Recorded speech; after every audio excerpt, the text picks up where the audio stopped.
Bienvenido al podcast de Pasión por el Talento de ERIA Capital Humano. Con más de 55 años, somos la asociación líder de ejecutivos de recursos humanos que promueve la vinculación y el desarrollo de los responsables de la función en capital humano. En nuestro podcast podrás escuchar contenido de alto impacto y gran valor en temas como entendimiento de negocio, talento y cultura, sentido humano y tecnología. Bienvenidos a un episodio más de nuestro podcast Pasión por el Talento, de ERIA Capital Humano. Yo soy Verónica Narváez, consultora senior de Desarrollo Organizacional e Innovación en Finquera. Hoy nos acompaña Guillermo Garrido, fundador y CEO de FinLink. Guillermo tiene más de 20 años de experiencia y ha sido un líder estratégico en roles de dirección y educación financiera. Es asesor financiero y socio comercial, garantizando que sus servicios se adapten a las diversas necesidades organizacionales y así se traduzcan en valor tangible y desarrollo sostenible para las organizaciones. Muchas gracias, Guillermo, por estar con nosotros el día de hoy. Gracias a ustedes, Verónica, por la invitación y me da mucho gusto poder compartir con la audiencia. Maravilloso. Guille, para conocerte un poquito mejor y antes de que entremos en materia, platícame, ¿qué es lo que te llevó a hacer lo que haces hoy? Qué gran pregunta, Verónica, empezar con el tema de propósito, porque yo identifiqué, ya luego de muchos años después de haber comenzado a trabajar y estudiar, que me movía y me apasionaba mucho el tema de la educación y el bienestar financiero. Y me di cuenta que esta era la arena y la cancha donde quería desarrollar, porque muchas de las personas a las cuales yo daba servicio interno dentro de la compañía donde trabajaba como director o gerente de finanzas, eh, existía una carencia, una falta de entendimiento acerca de lo que los números dicen, ¿no? Y además de eso, una conexión carente también con la parte financiera, específicamente con las finanzas personales. Entonces, todo esto me lleva a pensar, ¿qué tal si como parte de mi Ikigai, ¿no? Cuando hablan de este tema de la razón de ser, puedo unir esta pasión que tengo con lo que sé, con lo que también puedo llegar a monetizar, ¿no? Y con lo que cambia el mundo, y en este caso era la educación financiera, y esos cuatro temas se conjugaban perfectamente en el tema de bienestar financiero y en lo que yo como persona estaba trabajando. Entonces, vaya, por eso literal empecé a trabajar con FinLink, fundé FinLink hace 5 años, en el 2019, y nos ayudó a empezar a entrar dentro de muchas mentes, organizaciones para servir con todo el tema de finanzas. Buenísimo. Me queda claro y sé que nos podríamos quedar aquí platicando un buen rato, que probablemente esto sería para otro capítulo, pero sé que pasaste por varias etapas en que querías ser periodista y demás, pero eso lo vemos después. La verdad es que me encantaría volver a tener una oportunidad así contigo. Lo vamos a hacer porque definitivamente la parte vocacional, cuando uno está en la universidad, y yo creo que muchas personas que tienen sus hijos, sus sobrinos, y también pasaron en algún momento por el tema de selección de actividades y en qué van a trabajar, enfrentan muchas avenidas que pueden tomar.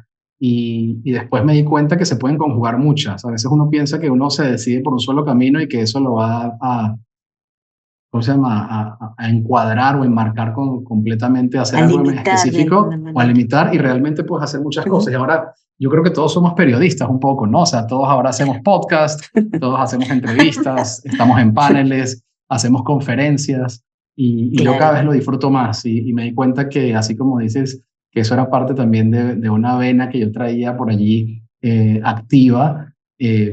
Al final se termina decantando muchos años después en mi vida profesional y personal. Buenísimo. Gracias, Memo.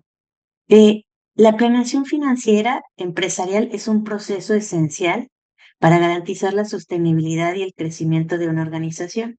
Y en un entorno donde el capital humano es clave para la competitividad y los líderes de capital humano deben ser un aliado de negocio, también deben cumplir con un rol importante al conectar la planificación financiera con el desarrollo de talento y cultura. Y mi primera pregunta para ti es, desde tu experiencia, ¿cuáles son los desafíos más comunes que enfrentan las organizaciones para implementar estrategias de planificación financiera? Sí, yo creo que hay una desconexión. Yo te diría la desconexión es una de los principales retos entre la visión de la empresa, la visión que la compañía tiene, eh, con toda la parte de los números, ¿no?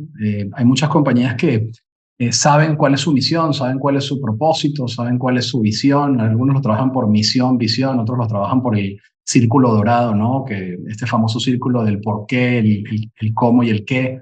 Y muchos tienen tal vez claro la parte estratégica y están trabajando en eso, pero luego se les dificulta muchísimo toda la parte de la interconexión con la ejecución y cómo Ujú. decantar esos objetivos estratégicos también en números y en resultados.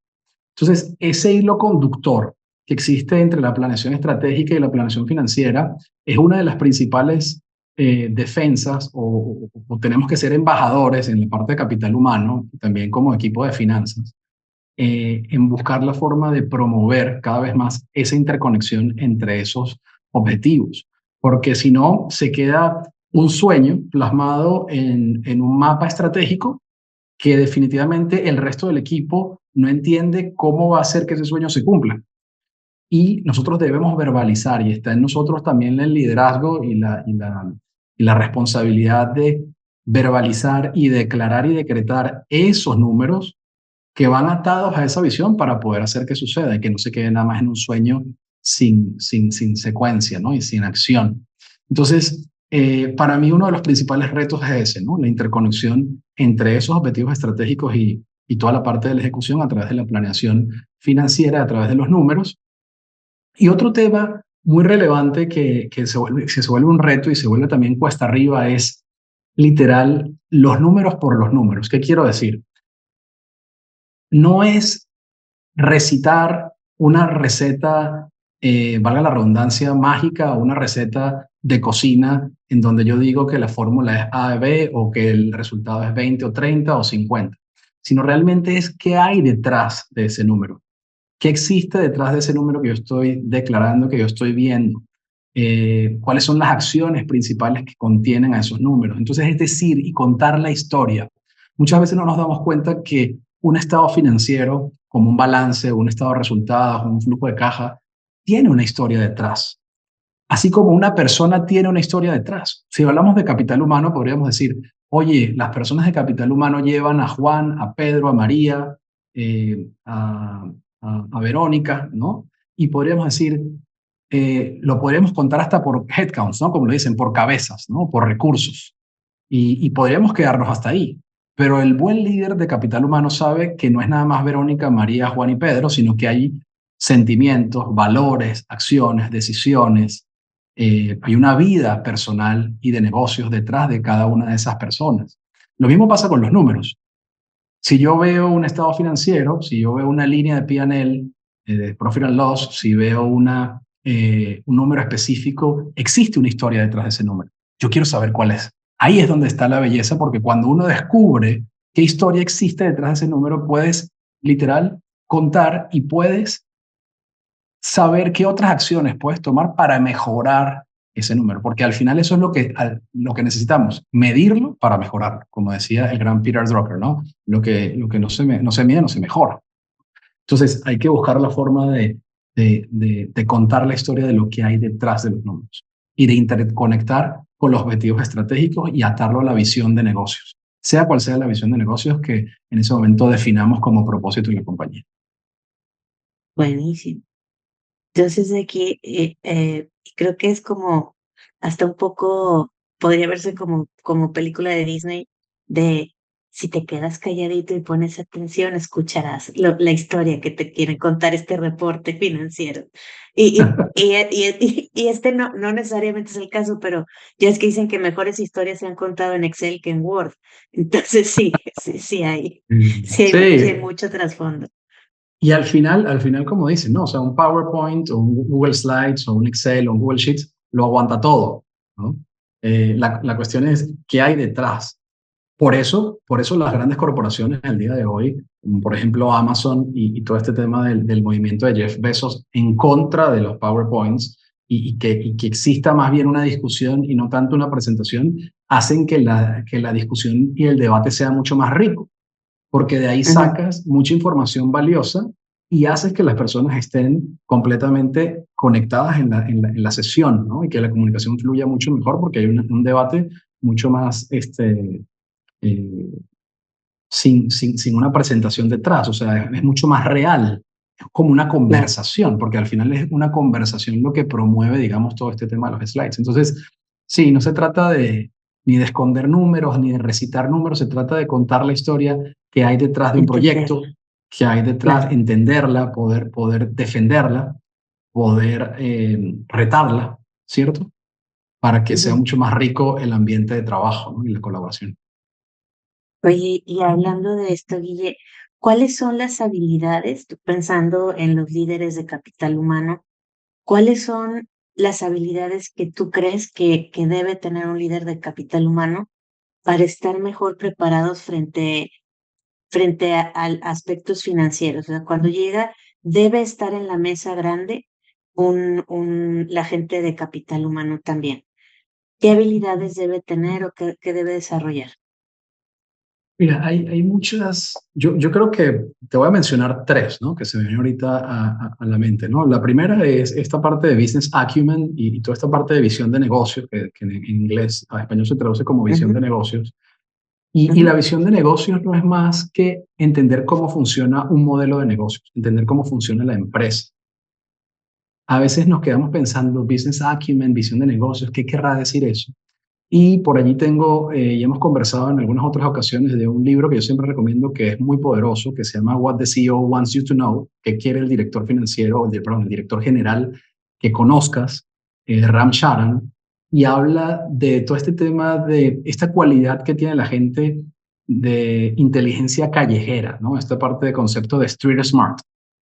Cómo una persona que tiene una frutería, una pescadería, una carnicería o una tiendita de la esquina sabe manejar desde sus inventarios hasta sus ventas, hasta la negociación y hasta la cobranza, los pagos, ¿no? Entiende perfectamente todos estos streams o todas estas fuentes de flujos del modelo de negocio, sea la de order to cash, ¿no? Desde que pide el producto hasta que se vende y ya lo tienes en efectivo, sea la de procure to pay, que es esta parte de pedir para luego pagar, o sea, más allá de estos conceptos que son muy rimbombantes y que de repente parecen que nos los dijeran en inglés y con acrónimos para que nadie entienda absolutamente nada, lo importante detrás de todo esto es entender con inteligencia callejera qué hay detrás, ¿no? Y esta inteligencia callejera es muy básica. Es entender cuándo se vencen tus productos, si tienes inventario, es entender tu ciclo de conversión de efectivo, es entender qué vendemos, cuánto vendemos. Hay veces que las personas de las empresas, líderes de capital humano y otras personas no saben ni siquiera cuánto vende la compañía al año. Oye, ¿cuánto vende al año tu empresa? Y más de la mitad de las personas se quedan calladas porque no saben. Ni en pesos, ni en dólares, ni en euros, no saben, ¿no? Definitivamente, o no saben cuál es la rentabilidad del negocio, o cómo vende tu empresa. Y para esto lo más importante es desarrollar un tema de comunicación, que es otra de las capacidades, ¿no? La comunicación es muy importante porque a veces piensa el líder de negocios, sea el CEO, sea el COO o el CIO o whatever de los O que hayan, piensan que la persona de recursos humanos, el CHRO, nada más está para, ¿no? Las tres principales cosas que decían en el pasado, ¿no? Contratar, sacar a gente y organizar eventos. Definitivamente, para nada, porque la empresa sí. está hecha de todas las Ajá. personas que contribuyen a desarrollar todo el negocio día a día. Entonces, la comunicación es muy básica y muy importante entre el CEO y todos los líderes de negocio, también con la persona de capital humano, para que esa persona entienda, porque al final la responsabilidad de ese líder de capital humano va a estar en la gestión de las personas que van a hacer y van a construir ese sueño y van a construir esa visión de esa empresa. Si esa persona no entiende qué está haciendo la compañía, no entiende cuánto vende, no entiende cuánto margina, entonces ¿cómo va a aportar valor de primera mano? No lo va a poder hacer. Entonces, para un director un director general, para un director financiero, para un director de tecnología, debe generar mancuerna, debe generar trabajo en equipo y colaboración con su director o su directora de capital humano, para que esa persona pueda trabajar colaborativamente y pueda, de alguna manera, ayudar a desarrollar todo el equipo que va a estar detrás de la construcción de ese sueño y de ese propósito y de esa visión de negocio. Entonces, hablamos de dos. Hablamos de business acumen, que es visión de negocio, hablamos de comunicación. Pero hay una tercera que también te quiero mencionar que es muy importante y es el tema de estar consciente, el awareness, la conciencia. Y este liderazgo consciente que tiene que haber en todo momento. ¿Para qué? Para entender en dónde estamos. A veces estamos mucho con el ego, pero no estamos realmente presentes, ni con la mente ni con el corazón, dentro de las sesiones. ¿Cómo puedo yo defender un número? ¿Cómo puedo yo defender una causa, debatir con alguien si estoy fuera de mí? Si ni siquiera me estoy autoobservando, si ni siquiera estoy viendo. Para manejar los números de una compañía, para entender las finanzas de una empresa, debe estar consciente también. Debe estar consciente de mí y de mis alrededores también. Entonces, para mí esa es una tercera competencia que debemos tener ahí muy en cuenta.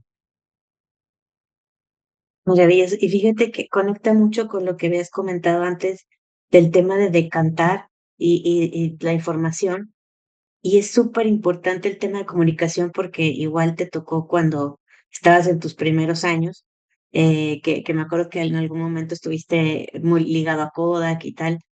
En algunos corporativos la información financiera es súper secreta, nadie la debía saber, se escondía mucho y entonces la gente obviamente no entendía, no se alinea a lo que queremos y lo ligo mucho a lo que estás diciendo, me encantó lo de awareness, porque es entender dónde estás es desde si te pones a platicar con el de ventas de tonterías, estás haciendo que haya menos bono a fin de año, ¿me explico? O sea, si te lo vas llevando así porque, pues al final si el de ventas no salió a vender, no hubo ingresos para la compañía y taca, taca, taca, o sea, hacer todo el proceso completo. Desde algo tan sencillo como eso, de alguien que no necesariamente está en el C-suite. Imagínate, el quien está en el C-suite tiene que tener mucho más conciencia. Buenísimo. Déjame comentarte algo muy, muy importante acá, ¿no? Y Ujú. acabas de decir un tema de confidencialidad también y de las compañías que no comparten datos y que son muy herméticas con estos temas. La mayoría de las personas que seguro escuchan este podcast trabajan en empresas que son públicas, o sea, que cotizan en bolsa.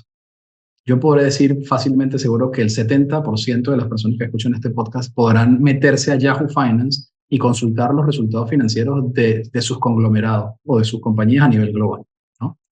Lo más probable. Y te quiero decir que el rol de un director o una directora de capital humano es un rol tan relevante y tan importante que manejan datos súper confidenciales. De hecho, los salarios, la compensación de cada uno de los ejecutivos y personas que trabajan en la organización, la primera persona que lo sabe es la persona de recursos humanos, de capital humano, ¿cierto? Entonces, para mí de entrada, la persona de capital humano ya tiene un voto de confianza en el manejo de información confidencial de la empresa.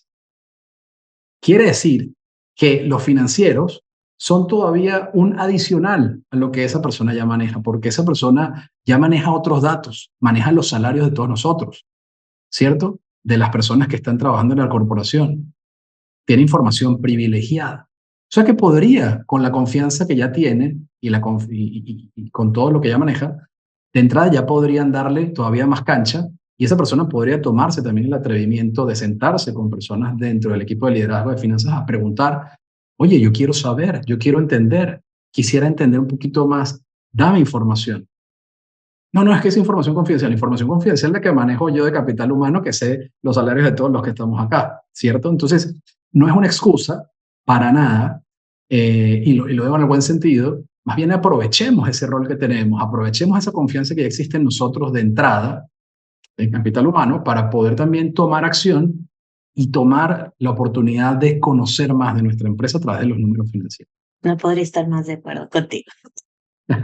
Y ahorita justo estábamos platicando, la siguiente pregunta me encanta para ti, porque justo acabas de mencionar el libro de What the CEO Wants You to Know, que ya has comentado en otros episodios, y a veces lo que platicábamos es que en temas de indicadores, la pregunta es más importante que la respuesta, o sea, lo que queremos saber, porque a veces se pueden generar reportes y más reportes y que nadie entiende y nadie usa.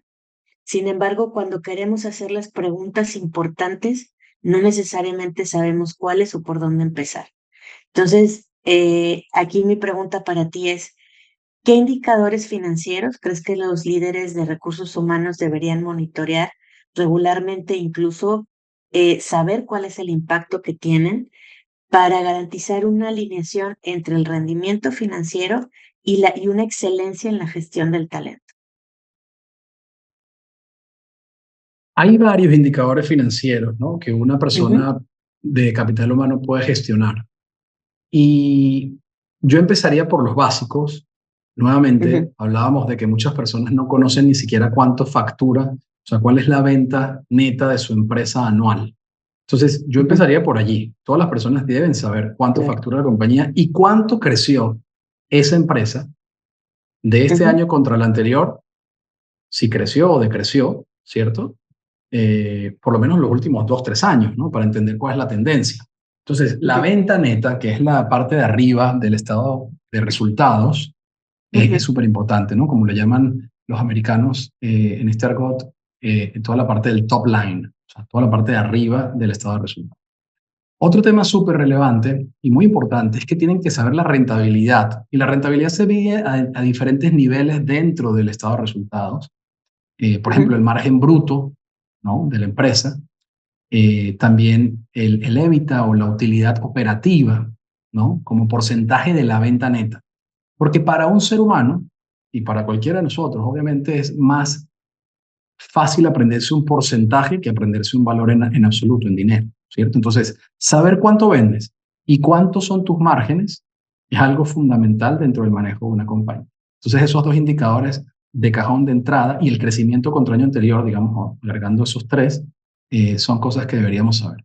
Otro tema muy importante dentro de recursos humanos, dentro de capital humano, es toda la parte de, como le llaman en las organizaciones, los gastos operativos o esta parte de los overheads o los expenses, ¿no? Debemos saber cuánto representan nuestros gastos operativos como porcentaje de la venta neta. Siempre como porcentaje. Es un gran indicador porque eso como porcentaje después lo podemos ayudar, nos puede ayudar a comparar como un análisis, lo llamamos análisis vertical, ¿no?, contra otras industrias, contra otros segmentos, contra otras categorías, claro. contra otras empresas, y podemos darnos una referencia. Oye, ¿cuánto sería el porcentaje de expenses, de overheads que debería tener aquí, que debería tener allá? Y otra muy interesante es cuánto representa la nómina, el payroll, cuánto representa del total de los gastos, por ejemplo. Oye, es un 50%, es un 40%, es un 30%, es un 70%, ¿cierto? Eh, eso por lo menos hablando del concepto de los estados de resultados, el estado de ganancias o pérdidas. Y luego hay otro indicador muy relevante porque cada vez que entramos nosotros a hacer algún proyecto, sea capital humano o cualquier otra área de la organización, ¿no? Pero capital humano con un proyecto de educación, de bienestar, con un proyecto de capacitación, debemos también entender la métrica del retorno de inversión. ¿Cuál es el ROI que me trae un proyecto? ROI, Return on Investment, ¿no? Por eso le llamamos ROI, el retorno sobre la inversión. ¿Y cómo se calcula? Pues es muy sencillo, la verdad. Lo que pasa es que lo que no es sencillo es las variables que se conjugan al momento de desarrollar los proyectos que pueden mezclarse y entonces no hay un escenario completamente, eh, digámoslo, aislado, sino que juegan muchas variables al mismo tiempo y por eso a veces puede ser difícil la medición. Pero deberíamos estar en la capacidad de poder defender frente a cualquier persona un proyecto que estamos lanzando y entender, digamos, por lo menos cuál es el retorno de inversión de ese proyecto y en cuánto tiempo se paga, cuál es el payback, ¿no? Si tiene payback o no, y en cuántos años o en cuántos meses, ¿cierto? Entonces, por ello hablamos de unos 5 indicadores financieros que ya tenemos en la mesa. Hablamos de las ventas netas, del crecimiento de esas ventas netas contra el año pasado, hablamos del margen, ¿no? Margen bruto, en este caso utilidad operativa como porcentaje de la venta neta también funciona muy bien. Hablamos de porcentaje de overheads o de expenses sobre la venta neta, hablamos de retorno sobre inversión y hablamos también del payback. Pero bueno, por ejemplo, si tenemos esa cancha de esos 5 indicadores, podríamos estar bastante bien parados. Porque, ¿qué es lo que pasa, Verónica? En una organización, de todos los objetivos estratégicos de una empresa que tiene una proyección de crecimiento acelerada de aquí a 5 años, típico, ¿no? Que dicen, vamos a hablar de la estrategia de aquí a 5 años, la estrategia 2030, ¿no? Estamos en 2024, 2030. Oye, pues al 2030 vamos a duplicar las ventas de la compañía, ¿no? Double in five, ¿no? Como le llaman a veces los americanos. Oye, vamos a doblar la empresa vende 100, vamos a vender para el 2030 200. Oye, dentro de esos objetivos estratégicos, mínimo de 5 objetivos, 3 son financieros, mínimo. Entonces, si en la visión de una compañía, más del 50%, prácticamente el 66, 70% de los indicadores que me van a llevar a crecer en los 5 años son financieros y yo soy parte de la organización, yo debo saber manejar finanzas, por lo menos lo básico. Y si yo soy el CHRO, debo estar completamente conectado para poder entender cómo voy progresando sobre esos indicadores. Y no más requiero de un tiempo muy cortito para poder capitalizar el entendimiento de esos 5 indicadores. No requiero un curso de 5 años para poder entender esto. Requiere un curso muy específico, muy medible, muy al punto para yo poder entender y saber todo esto. Por eso nosotros ayudamos muchísimo a compañías y a empresas a estos programas de finanzas para no financieros que le damos a Capital Humano y a otras empresas. Pero bueno, eso es otro boleto. Lo que sí es que podemos ayudar al final a que la gente conozca y que se meta en la jugada para poder crecer con la estrategia. Justo sobre lo que decías, el tema de la nómina, que esa es la que la maneja a la cabeza de Capital Humano. La nómina puede ser tu cáncer o tu motor, y por favor que sea tu motor. Porque si no, pues te empieza a cargar, sobre todo en empresas de servicios o en empresas pequeñas, pues tienes que tener mucho cuidado con esa parte. Y sin duda, cuando estamos hablando de estrategia, pues tienes que saber qué vas a necesitar, qué habilidades, cuánto te va a costar eso. Y el ROI, creo que ahí tocaste uno de los puntos más importantes, que haya un ROI en todos los proyectos que estés mostrando de capital humano, te va a ayudar muchísimo a poderlo vender. Y no nada más es el porcentaje del tiempo, incluso me iría como cuando haces una inversión, ponerle un porcentaje de, bueno, mire, esto puede fallar si tengo multifactores, estos serían las cosas que pueden influir, pero medirlo de alguna manera. Buenísimo, Guille. Con certeza hay que poner también niveles de probabilidades, bajos, medios, altos.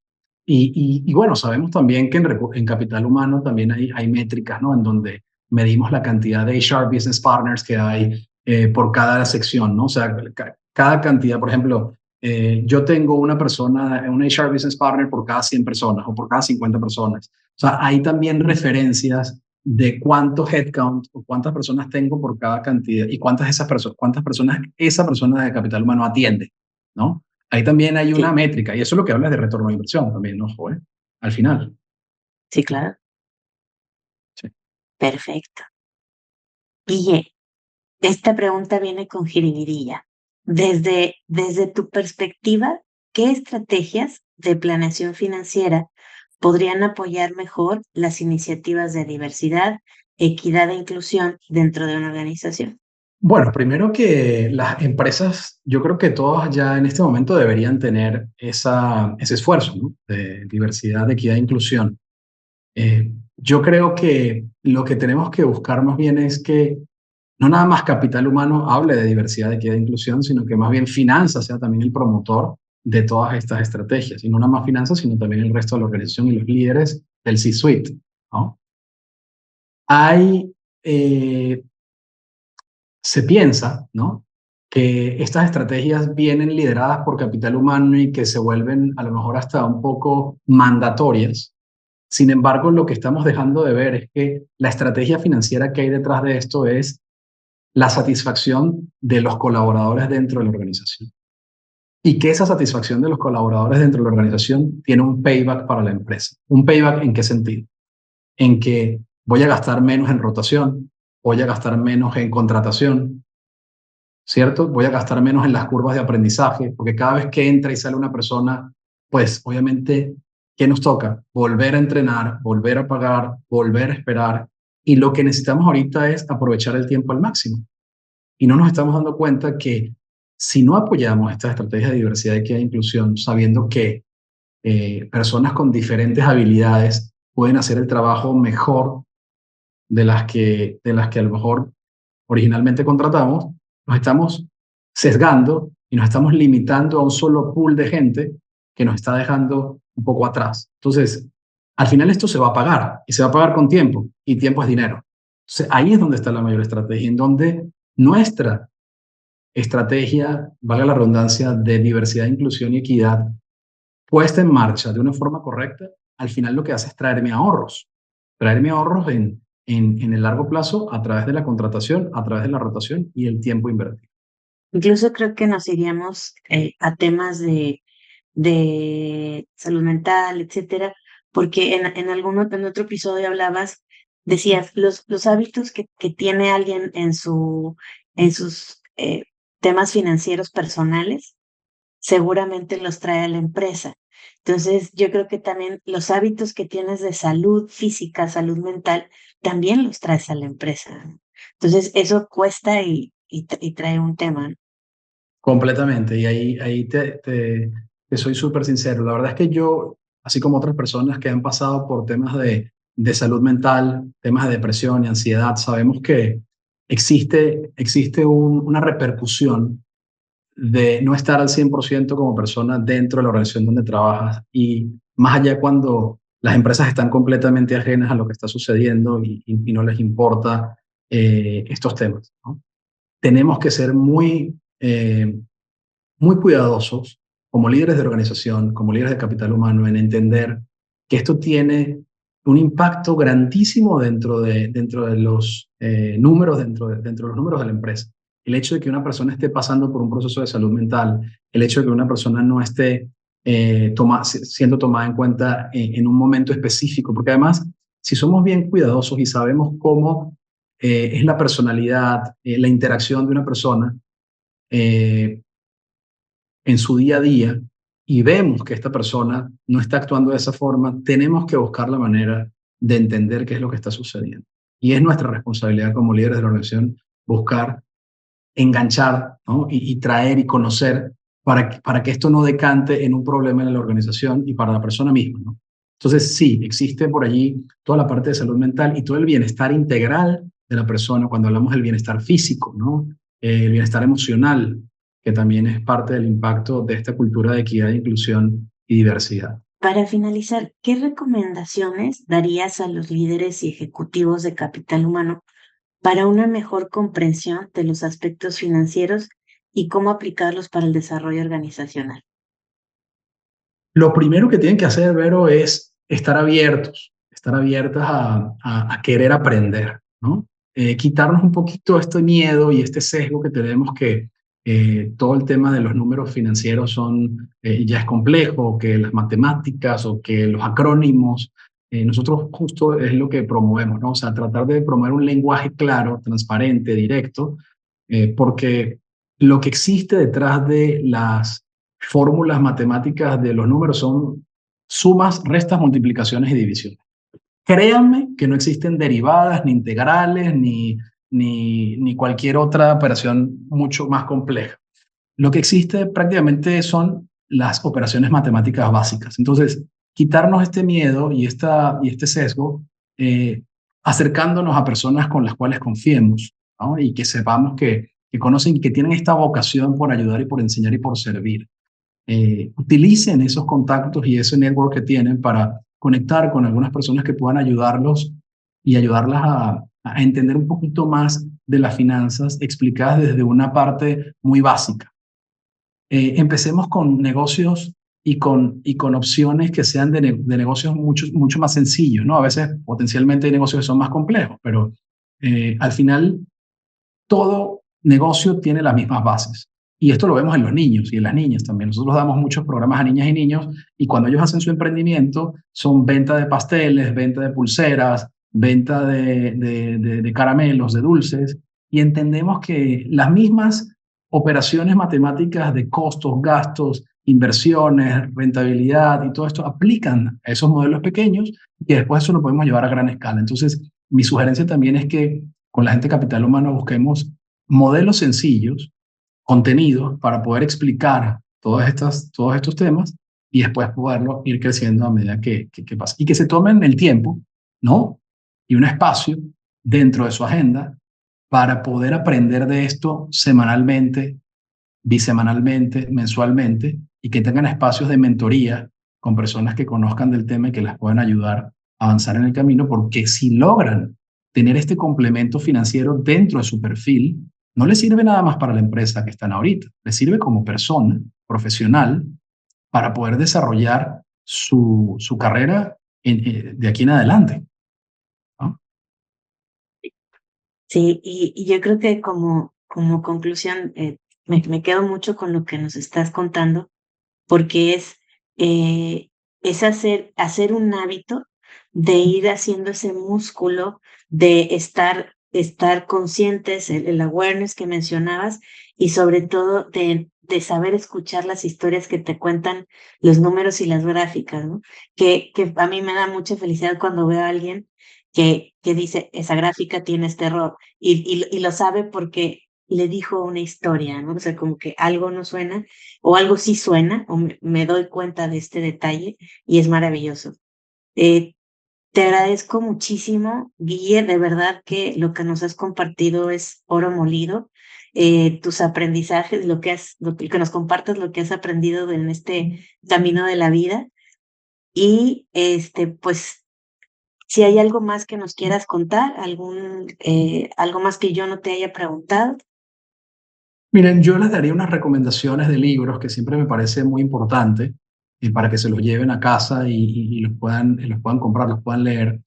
Además de este libro de What the CEO Wants You to Know de Ram Charan, hay un par de libros que a mí me gustan mucho. Uno es el de Finance for Non-Finance Managers de Harvard Business Review.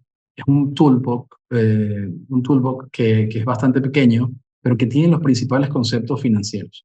Ese libro de HBR creo que les va a ir bastante bien y es parte de una colección más grande de libros que tiene también HBR, ¿no? Harvard Business Review. Hay otro que se llama el Finance for Non-Finance Manager de Gene Siciliano, que es un autor italiano-americano, que también ayuda muchísimo a tener los principales conceptos y que les puede dar un poquito de guía de cuáles son aquellas cosas que deberían saber de primera mano. Y nosotros en ThinkLink estamos también por sacar un toolbook o un workbook de Finance for Non-Finance, que en el momento que lo tengamos también lo vamos a ir a disponibilizar. Esperamos regalárselos a Tibero, a Leriac, ¿no? Para que los tengan allí y lo puedan utilizar. Pero todas estas herramientas de libros que puedan luego leer, ¿no? Así como libros for dummies, ¿no? Esta parte muy sencilla, les va a ayudar a entender un poquito la dinámica financiera. Y bueno, siempre estamos ahí a la orden para los que necesiten conectar, porque nuestro tema, como nuestro propósito, es incrementar la inteligencia y el bienestar financiero de las personas y las empresas, ¿no? Ese es nuestro propósito. Mil gracias, Guillermo, de verdad. Y nos despedimos. También agradecemos a nuestra audiencia por escucharnos. Les esperamos en el siguiente episodio de Pasión por el Talento. Hasta la próxima. Gracias por habernos escuchado. Te invitamos a seguir nuestro podcast en Spotify, Apple Podcast y Google Podcasts. También puedes seguirnos en nuestras redes sociales. Encuéntranos como ERIAC Capital Humano. Te esperamos en el siguiente episodio de Pasión por el Talento.